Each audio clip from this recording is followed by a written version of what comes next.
Então, gente, eu quero chamar a atenção para vocês no que aconteceu no dia 2 de outubro, quando a Globo estava anunciando, né, que haveria segundo turno. Nesse exato momento, né, um pouquinho depois que foi anunciado que teria segundo turno no Brasil, a expressão do Bonner, do jornalista da Globo, era um clima de velório, né?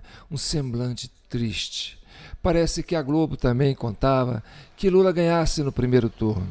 Tanto que na Avenida Paulista já tinha lá uma estrutura toda montada, tinha um palanque, né? Tinha uma estrutura de mídia, tudo pronto para a festa da vitória, né? E com essa frustração, né, o Lula já estava lá na avenida, né, e rapidinho foi possível fazer um vídeo, né, do pronunciamento do Lula, né, que ia ter segundo turno. E aí eu quero chamar a atenção, e vocês têm que me ajudar nessa percepção aqui, que é muito importante. Uma coisa me chamou muita atenção. Durante o pronunciamento do Lula, né, a Câmara fez um enquadramento. Esse foi o enquadramento que a Câmara fez. Né? Tanto a Câmara que estava sendo usada pelo SBT era a mesma Câmara que estava sendo usada pela Globo. Então, essa transmissão, ela foi uma transmissão não de uma emissora, foi uma transmissão independente, né? Não sei de quem que mandou, né? E as duas emissoras, todas as emissoras pegaram essa imagem, né? Então é o seguinte, percebe nesse enquadramento que você vê o Lula, né? Você vê ali alguns deputados atrás, deputado de Minas, você vê ali aquele senador Rodolfo, você vê a presidente do PT, você vê a namorada do Lula, e você vê a Dilma lá atrás, né? Você vê, parece que, né, lá atrás tem não sei se é o Mercadante, eu só sei que tem uma turma do PT aí. Então, esse enquadramento foi preservado durante toda a fala do Lula. Porque o ângulo começou aberto e fechou no Lula, tá certo? Mas o ângulo aberto, vou mostrar agora o ângulo aberto. Esse é o presidente Lula, que estava fazendo um pronunciamento importante logo após a confirmação do segundo turno. E a chapa é Lula e Alckmin. E onde estava o Alckmin? O Alckmin não estava no palanque? Ele estava. Ele estava, olha só, ele estava onde é que tem essa seta branca aí, ó, do lado direito, tá certo? Ele estava ali. Quando o Lula começou a falar, aí a Câmara fez esse enquadramento. Percebe que quando você vai fazer um enquadramento da pessoa que está falando, né, o ideal é que essa pessoa fique no centro da tela, tá certo? Então, qual foi a preocupação que houve nesse momento? Foi mostrar o Lula e mostrar a esquerda, né? Mostrar o PT, mostrar a Dilma, né? Mostrar a namorada dele, a presidente do PT, né? Aqueles deputados ali atrás que são do PT, mas não mostrou o Alckmin, certo? Porque se for enquadrar o Lula, tem que fechar muito no Lula. Então ficou esse ângulo aberto, mostrando apenas a turma do PT. Por que esconderam o Alckmin? Qual é a necessidade de esconder o Alckmin? Qual é o papel do Alckmin nesse processo de vice da chapa do PT? Né? Então isso aí é uma incógnita, isso aí é algo que merece muita análise. Sabe por quê? Porque, veja bem, o PSDB sempre foi, né, nos últimos 30 anos, né, um partido que governou São Paulo, que governou Minas Gerais, né, e alguns outros estados. Então, o PSDB esteve no governo federal durante 8 anos com o Fernando Henrique, depois foi sucedido pelo Lula. O Lula entrou como o partido da moralização, o partido da ética. O PT, na época, fez um discurso contra a corrupção do PSDB e entrou como um partido de ética. Né? O pessoal votou, olha, esse é o partido que vai acabar com essa porcaria de corrupção. Só que o PT, né, a gente conhece a história. Mas quando o Lula chegou, né, chegou na eleição, ele tinha um vice. um vice que dava para ele uma estabilidade. E esse vice era o José de Alencar, um mineiro, né, um empresário. Não era um político de carreira, né? Era um peso político que era Minas Gerais dando retaguarda para o PT governar.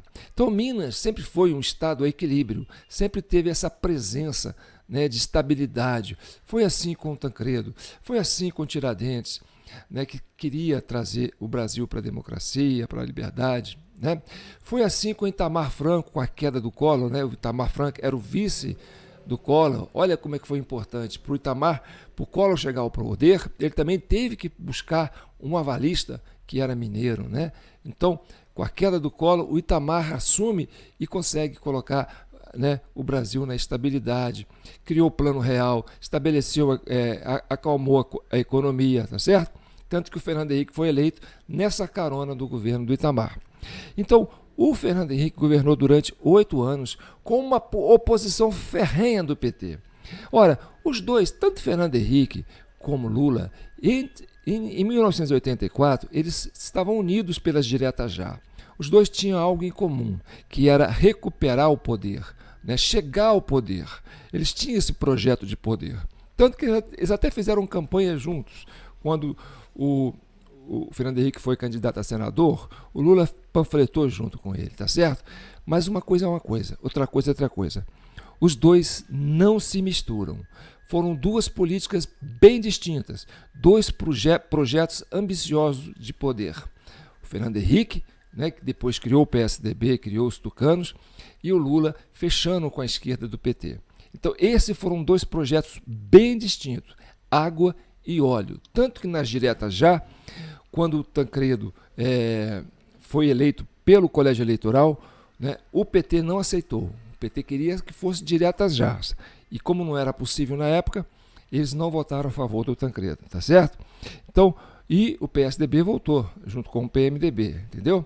Então, desde aquele tempo, né, o PT já era assim, ó, a gente não se mistura, a gente tem um propósito, que é conquistar o poder. Nós somos nós, eles são eles. E a gente vai do jeito que a gente quer. Então foi assim, durante 8 anos ganhou o governo do Fernando Henrique. E aí, quando o Fernando Henrique perdeu, né, o governo federal, o PT chegou. Mas o Fernando Henrique e os tucanos não ficaram totalmente, né, sem ninhos. Eles continuaram governando São Paulo, continuaram governando a capital de São Paulo, continuaram governando o estado de Minas Gerais, tantos outros estados importantes. Então, gente, governar São Paulo é uma França, né? É a segunda maior economia do país, né? O orçamento de São Paulo é uma coisa louca. A capital de São Paulo é o terceiro maior orçamento. Minas Gerais é o segundo maior colégio eleitoral. São Paulo, né, é um dos maiores, é o primeiro colégio eleitoral do Brasil. Então, o PSDB não ficou órfão de tudo, né? O PSDB continuou governando São Paulo, Minas e alguns outros estados, né? E o PT ficou no governo federal, tá certo? Durante 8 anos, o Lula fez o seu governo, assim como o Fernando Henrique fez o seu governo, e a expectativa dos tucanos é que houvesse, né, essa alternância de poder. Então, essa dobradinha de PT com PSDB, essa coisa de disputa de esquerda e direita, não existe esquerda e direita, os dois são esquerda, tudo bem? Só que é o seguinte, o PT está mais à esquerda do PSDB, né? Assim como o PSDB está mais à esquerda do PL, tá certo? Então, e o pessoal está mais à esquerda do PT. Mas como houve uma polarização, o PT e o pessoal, né, estão juntos. Então, quer dizer, o PT foi mais para a esquerda, né, e o PL foi mais para a direita, né, e o centro foi dissolvido.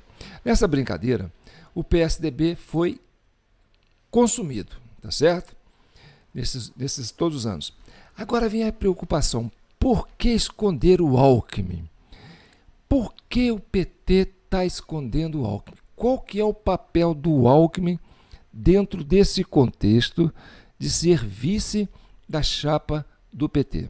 Tá. Então, eu vou pegar aqui uns áudios que eu separei, né, da entrevista que o Guilherme Boulos é o deputado mais votado do estado de São Paulo, mais de 1 milhão de votos. Ele é do PSOL, foi candidato a presidente da última campanha, né? Então é uma figura de esquerda de muita expressão hoje. E hoje ele é vidraça, né? Já começou dando uma entrevista no Roda Viva, e a gente separou alguns trechos aqui que é importante você analisar. Vamos entender, né, qual é o papel do PSDB na chapa do PT, né? E por que existe essa necessidade, né, de esconder o Alckmin, né? Vamos entender isso aí direitinho. Olha aqui, separei um trecho muito importante aqui, vamos ouvir. Só fazendo um adendo que os prefeitos tucanos e do MDB começaram já um movimento de apoio ao Tarcísio e ao Bolsonaro. Alguns desses prefeitos, né? Outros, já desde o primeiro turno, por articulação do Geraldo Alckmin, já estavam se aproximando da campanha do Fernando Haddad. Taiguara, veja, a direita tradicional, que sempre governou São Paulo, o PSDB governa São Paulo há quase 30 anos, nessa eleição simplesmente desapareceu. A bancada do PSDB na Câmara Federal é menor que a do PSOL. O PSDB fez 13 deputados federais, o PSOL na sua federação com a rede, 14 deputados federais. Essa direita tradicional foi tragada e engolida pelo monstro que eles criaram chamado Bolsonaro. Certo? Quando começaram a brincar com a democracia desde 2014, acreditando que isso cairia no colo deles, soltar pitbull é muito fácil, prender depois é que é o problema. E foram devorados, mordidos por esses pitbulls. Bom, vamos entender essa fala do Boulos. Ele falou o seguinte: o PSDB ficou 30 anos no poder, tá certo? E que o PSDB, esse PSDB de São Paulo, que ficou 30 anos, né, brincou com a democracia, né, em 2014. Ou seja, né, criou aquele movimento para fazer o impeachment da Dilma. Tá certo? Então, quer dizer, a atribuição do golpe é dada a quem? Ao PSDB. O Boulos está dizendo isso. O PSDB de São Paulo, né, fez esse movimento fora Dilma, quer dizer, esse golpe com a democracia, porque a Dilma foi eleita democraticamente, então ele entende, né, que o PSDB articulou um golpe para tirar a Dilma do poder, né? E quem era esse PSDB, né, que estava há 30 anos no poder? Era Alckmin, tá certo? Alckmin era o vilão que estava articulando, junto com o PSDB de São Paulo, né, essa queda do governo Dilma. Vamos para o finalzinho aqui, ó, vocês vão ver que eu estou falando. Ó.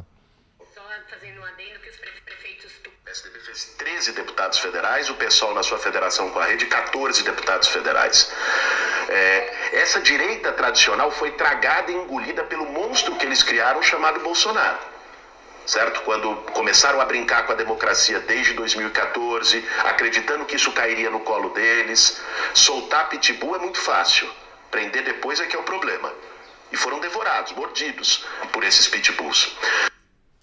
Soltar pitbull é fácil, prender depois é que é difícil. E eles foram devorados, foram mordidos por eles. Então, quer dizer, quem soltou os pitbulls? E quem são os pitbulls, né? Esses cachorros, né?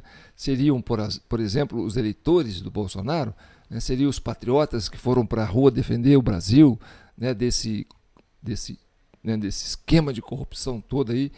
E aí essa população, né? Esses cães de guarda, segundo Boulos, esses pitbull, cão de guarda da pátria, né? Foram às ruas para defender o governo, né, para defender o Brasil desse saqueamento, né, que a esquerda estava fazendo.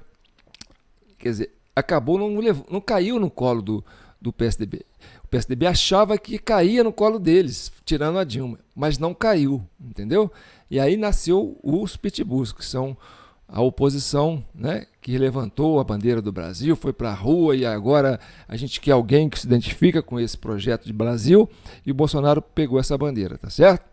Então, na verdade, Bolsonaro não teve nada a ver com isso. O próprio Boulos acusa que foi o PSDB que tirou a Dilma do poder. Tá certo? Então tem essa fala. E tem mais uma fala interessante que eu acho bom a gente conhecer, para a gente entender mais, né? Vamos ver aqui, ó. Agora, atribuir à esquerda a derrocada do PSDB não me parece muito fiel aos fatos. E te digo por quê. A esquerda perdeu 2 eleições presidenciais para o PSDB. Em nenhum momento questionou as urnas, em nenhum momento disse que houve fraude, em nenhum momento pediu recontagem. Quando o PSDB perdeu a 4ª eleição presidencial para a esquerda, o candidato do PSDB no mesmo dia pediu recontagem de votos e aderiu com 2 meses do segundo mandato da Dilma a um pedido de impeachment, um processo de impeachment, indo para as ruas fazer manifestações pelo impeachment. Ao fazer isso, semeou o ovo da serpente, né? Então assim, quem nessa polarização anterior, quem rompeu as regras do jogo foi o PSDB com o seu Aécio Neves. Então percebe que é muito complicado você ver hoje uma aliança PSDB-PT. Né? O Boulos é um cara que conhece política, né? Você não vai desqualificar a fala do Boulos. Então o Boulos diz, né, claramente, em bom tom, que quem tirou o PT do governo foi o PSDB. Então a ideia de tirar o PT do governo e de prender o Lula, porque o Lula realmente era um homem que tinha voto, né, seria a estratégia do PSDB para poder achar que caía na mão dele, segundo Boulos, né, mas não caiu, certo? Então, quer dizer, quem prendeu o Lula? Foi o PSDB, né? Foi uma articulação feita pelo PSDB, porque o Boulos atribui ao PSDB, principalmente São Paulo, né, junto com Minas, o Aécio, e Alckmin, né, os responsáveis por quebrar, né, a regra do jogo e fazer o impeachment da Dilma, prendendo o Lula para ver se caía na mão deles. Não caiu, tá certo. Aí o que acontece? O Lula preso não participaria das eleições esse ano, tá certo? O PSDB sabia que não vai cair na mão deles. Isso aí era certo também. Como diz o Boulos, o PSDB foi engolido, né? Foi devorado pelos pitbulls, né? O ninho da serpente, quem é a serpente? A serpente é o sentimento de patriotismo que se levantou, né? Esse povo foi para a rua se manifestou, queremos tirar o Brasil, né, desse mar de lamas. Então, esse ninho da serpente provocou isso aí. E aí o que acontece? O Lula estava preso. Se é atribuído ao PSDB o golpe, a prisão do Lula, caberia ao PSDB tirar o Lula da cadeia. Então essa fala do Alckmin, de que o Lula quer voltar à cena do crime, sabe? E aí eu vejo o Lula e o Alckmin. O Lula sai da cadeia e o Alckmin leva o Lula para a cena do crime. Parece que é uma reconstituição do crime. Parece que o Alckmin é o carcereiro que foi lá tirar o Lula da cadeia para fazer a reconstituição do crime, sabe? Porque o Boulos entende que quem botou o Lula na cadeia e quem tirou a Dilma foi o PSDB. Então, quer dizer, hoje você vê o PSDB levando o Lula para as eleições, né? O que significa isso? Tá certo? Agora vamos lembrar uma coisa interessante. Isso não foi agora, né? Olha só. O PT, para chegar ao poder, eles fazem coligação até com o diabo. Isso aí, segundo eles, né? Para ganhar o poder, a gente, né, alia até com o diabo.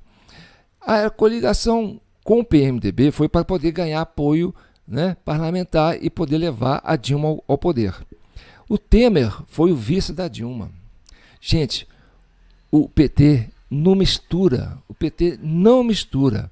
O Temer foi um peixe fora d'água, né? Um estranho no ninho. Sempre foi. O próprio Temer sabia disso.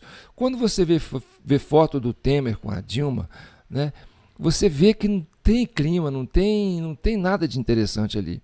Então, o que aconteceu? Né? A queda da Dilma, né, tinha por trás um projeto de poder, né, que era o Temer. O Temer tem ambição de poder.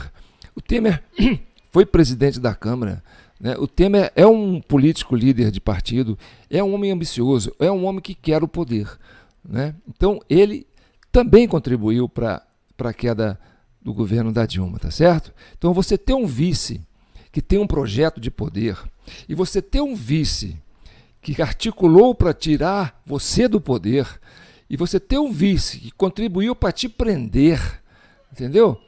Isso não dá nenhuma estabilidade para uma chapa desse tipo governar, tá certo? Quando o Lula ganhou a primeira vez, ele não tinha esse passado, né?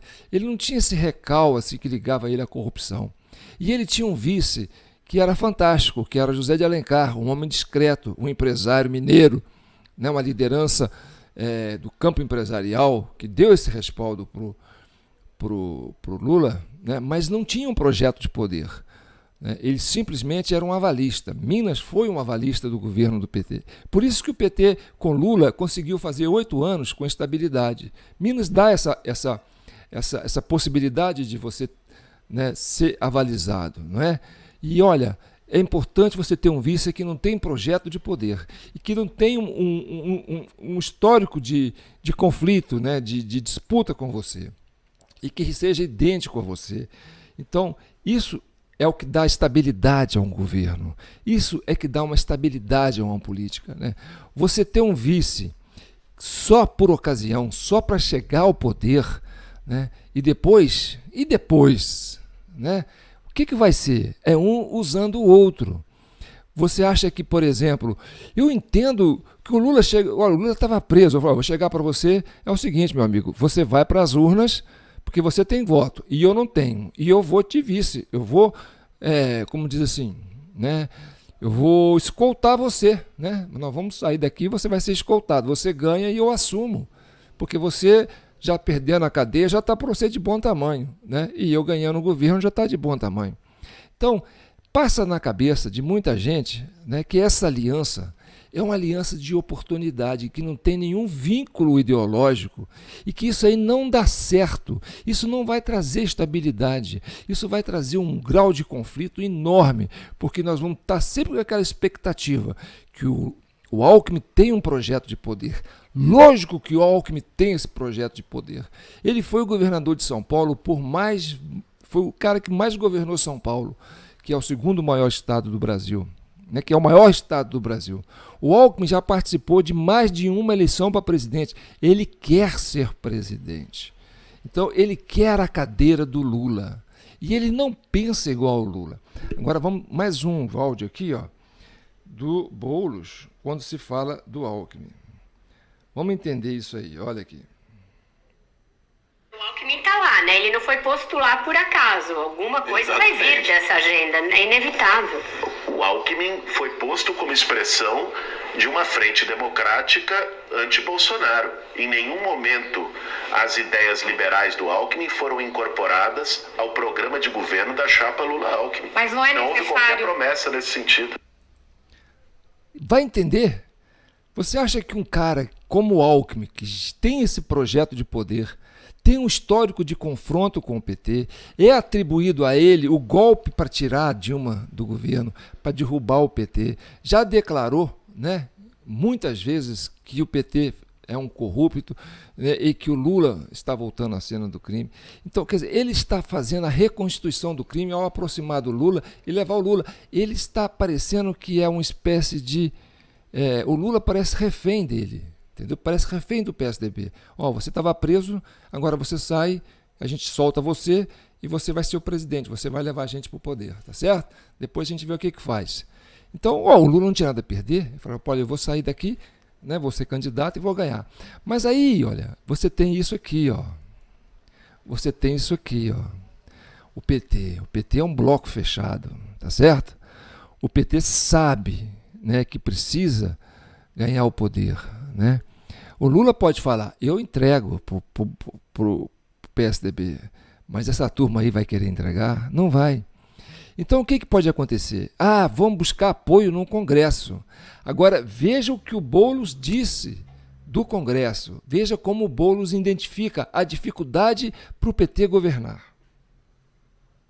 Que existe um núcleo duro ideológico extremamente mobilizado, e aliás o Bolsonaro teve a capacidade de criar um movimento de massas de extrema-direita, como nem a ditadura militar fez. Isso é comparável com o que fez Plínio Salgado com a ação integralista lá no tempo do Getúlio, né? E aliás, comparável porque é muito maior, inclusive, chegou ao poder, né?